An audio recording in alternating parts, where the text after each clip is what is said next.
hurmatli obunachilar, bugun 2025-yil 16-aprel sanasiga Real Tiago bog'imizni ko'rib turibsizlar. 5 ga 3 formatda ekkamiz. O'zbekistonda eng birinchilardan bo'lib pishib yetiladigan gilosimiz. Bu mayski gilos emas, kalibri yirik, qo'shmaqsiz bo'ladi. Buni pishib yetilish vaqti o'tgan yili 29-aprelda pishgan. Bu yil havo kech kelgani sabab may oyiga o'tsa ham kerak. Mana hozir rang olib ola-bula bo'lishni boshladi. Yaqinroqdan ko'rsatib qo'ying kameraga. Bu KGF formatda bo'lgan 10 tadan 8 tagacha shox qo'yilgan baland yerlarga 20 ta 25 tadan qo'ysangiz bo'laveradi. Mana hammasida meva g'uj bo'lib olgan.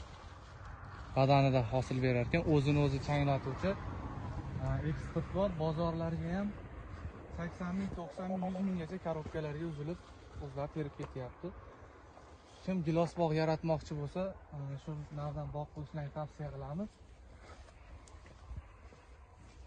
Hammasida meva ko'p. Ko'rib turibsizlar. Mana bu tarafda ham.